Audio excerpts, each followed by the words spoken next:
Oke, baik. Pada kesempatan kali ini, kami dari kelompok 1 akan membawakan materi yaitu Introduction, Computer Evolution and Performance. Oke, baik. Di sini pada kelompok kami di sini kita mengambil 3 pembahasan. Yang pertama di sini ada pengantar organisasi dan arsitektur komputer. Materi kedua di sini ada fungsi dan struktur komputer. Dan pembahasan ketiga di sini ada evolusi dan kinerja komputer. Oke, baik. Mungkin langsung saja kita melangkah ke pemateri pertama, yaitu Saudara Fajri dan Dwi Irman. Mungkin kepada saudara, saya persilahkan. Baik, langsung saja. Pengantar organisasi dan arsitektur komputer. Komputer adalah sebuah mesin elektronik yang secara cepat menerima masukan digital dan mengolah informasi tersebut menurut seperangkat instruksi yang tersimpan dalam komputer tersebut dan menghasilkan keluaran informasi yang dihasilkan setelah diolah. Daftar perintah dinamakan program komputer dan unit penyimpanannya adalah memori komputer. Organisasi komputer adalah bagian yang terkait erat dengan unit-unit penyusun sistem komputer dalam merealisasikan aspek arsitekturalnya.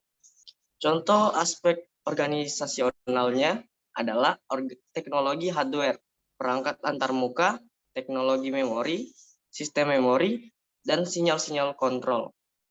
Arsitektur komputer lebih cenderung pada kajian atribut-atribut sistem komputer yang terkait dengan seorang programmer.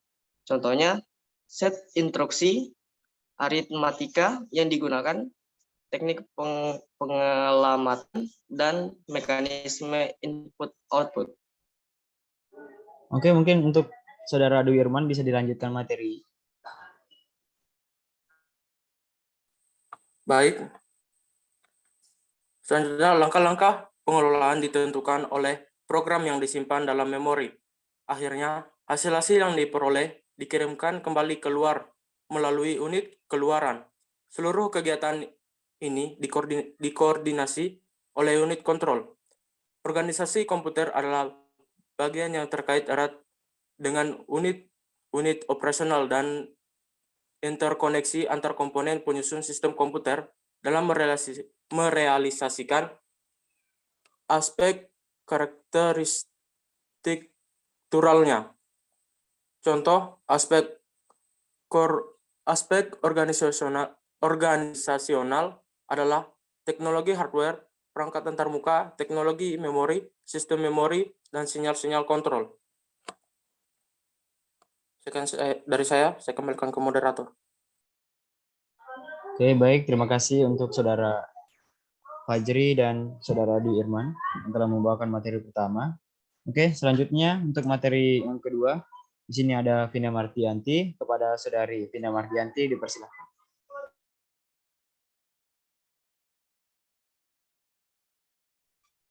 Baik, siapa yang membacakan materi berikutnya, yaitu perbedaan organisasi dan arsitektur komputer. Yang pertama, organisasi komputer merupakan bagian yang terkait erat dengan unit-unit operasional. Contohnya, teknologi hardware, perangkat antarmuka, teknologi memori, sistem memori, dan sinyal-sinyal kontrol. Yang kedua, arsitektur komputer. Atribut-atribut sistem komputer yang terkait dengan seorang programmer. Contoh set instruksi, aritmetika yang digunakan, teknik pengalaman, dan mekanisme input-output. Baik, itu saja. Oke, baik. Terima kasih kepada Saudari Vina Mardianti yang telah membawakan materi yang kedua. Baik, kita langsung saja melangkah ke materi selanjutnya yang akan dibawakan oleh Saudara Renaldi Diki Saputra. Kepada Saudara Renaldi dipersilahkan. Baik, terima kasih kepada moderator yang telah memberikan kesempatan kepada saya untuk menjelaskan materi tentang struktur internal komputer. Jadi, struktur internal komputer di sini terbagi menjadi 4 bagian. Yang pertama itu biasanya sering disebut sebagai Central Processor Unit atau disingkat sebagai CPU. Jadi CPU ini berfungsi sebagai protokol operasi komputer dan pusat pengelolaan fungsi-fungsi komputer. Jadi kesepakatannya CPU ini tidak usah lagi dibaca seperti Central Processor Unit atau CPU. Cukup disebut saja sebagai prosesor saja, biar tidak terlalu repot. Terus yang kedua itu ada namanya memori utama. Memori utama ini berfungsi sebagai penyimpanan data. Jadi setiap penyimpanan data yang ada di komputer itu di CPU disimpan di penyimpanan utama ini. Yang ketiga itu ada namanya I/O. I/O ini berfungsi sebagai memindahkan data ke lingkungan luar atau perangkat lainnya. Yang keempat ada namanya sistem interconnection. Sistem interconnection ini dia merupakan sistem yang menghubungkan CPU dan memori utama dan juga I/O. Jadi dia menghubungkan semuanya. Baik, itu saja yang saya jelaskan. Terima kasih dan saya kembalikan ke moderator. Oke, terima kasih kepada Saudara Renaldi yang telah membawakan materi yang keempat. Oke, kita melangkah ke materi berikutnya yang akan dibawakan oleh Saudari Hertiana Restari. Kepada Saudari Tari, dipersilahkan.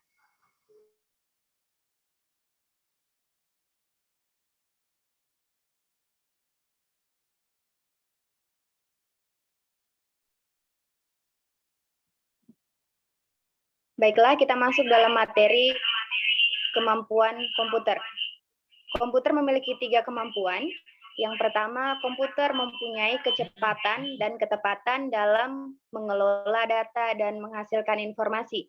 Yang kedua, kemampuan kapasitas penyimpanan data dan memori atau simpanan luar seperti hard disk saat ini terjadi peningkatan kapasitas yang sangat luar biasa.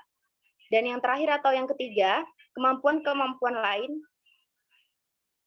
yang dimiliki komputer adalah kecepatan pengiriman data dalam format apapun antar komputer dalam jaringan wilayah lokal, regional, dan global. Sekian dari saya kembalikan ke moderator. Oke, baik. Terima kasih kepada Saudari Tari yang telah membawakan materinya. Oke, kita melangkah ke materi yang kelima yang akan dibawakan langsung oleh Ana Melinda. Kepada Saudari Ana Melinda, kami persilahkan.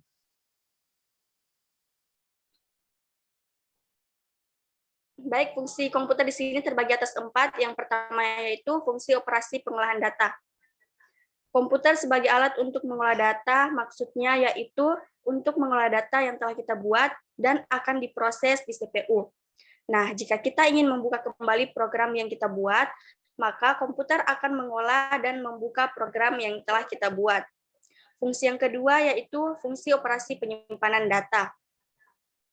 Komputer sebagai alat untuk penyimpanan data maksudnya yaitu untuk menyimpan data yang telah dibuat dan akan bisa membuka kembali file yang telah kita buat.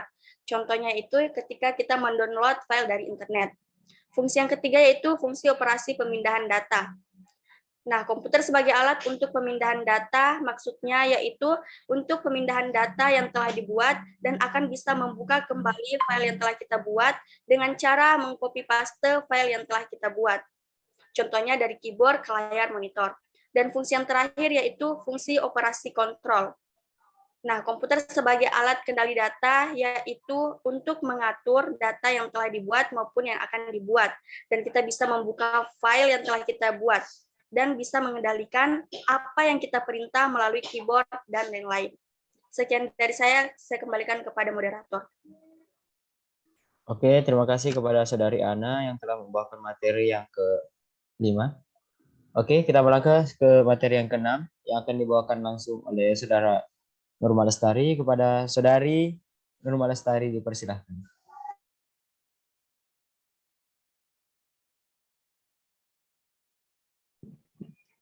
Baik, selanjutnya itu ada struktur dasar komputer, yang dimana pengertiannya ini, struktur komputer didefinisikan sebagai cara-cara dari tiap-tiap komponen yang menyusun komputer yang saling berkaitan, yang dimana komponen ini disusun dengan alur-alur bus yang mengalirkan data, alat, dan serta mengendalikan antar komponen.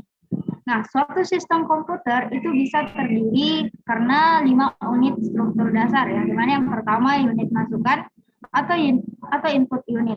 Nah, input unit ini berfungsi untuk menerima masukan dan juga membacanya dan diteruskan ke memori atau penyimpanan. Kemudian yang kedua ada unit kontrol atau control unit yang berfungsi untuk melaksanakan tugas pengawasan dan pengendalian seluruh sistem komputer. Yang ketiga ada unit logika dan aritmatika yang dimana ini merupakan bagian inti dari suatu sistem komputer yang dimana tugas utamanya ialah melakukan semua perhitungan aritmatik atau matematika yang terjadi sesuai dengan instruksi program.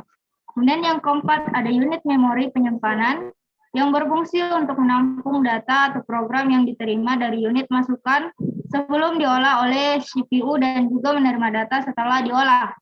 Kemudian yang terakhir ada unit keluaran atau output unit yang berfungsi untuk menerima hasil pengolahan data dari CPU melalui memori, yang dimana sepertinya pada unit masukan ini juga dikenal dengan istilah peralatan keluaran. Sekian dan terima kasih, saya kembalikan ke moderator. Oke, terima kasih kepada Saudari Norma yang telah membawakan materinya. Kita akan melangkah ke materi yang terakhir yang akan dibawakan langsung oleh Saudara Septiawan. Kepada Saudara Septiawan, kami persilahkan. Ya, baik, terima kasih. Materi selanjutnya yaitu kinerja komputer. Kinerja sebuah sistem komputer merupakan hasil proses dari seluruh komponen komputer yang melibatkan CPU, memori utama, memori sekunder, bus, peripheral. Dari segi perkembangan program aplikasi pun sangat menakjubkan. Aplikasi desktop yang hampir dimiliki semua sistem komputer saat ini meliputi 1. Pengolahan citra, 2. Pengenalan voice atau pembicaraan, 2. 3. Video conference, 4. Multimedia, 5. Transfer data. Baik, itu dari saya kembalikan ke moderator.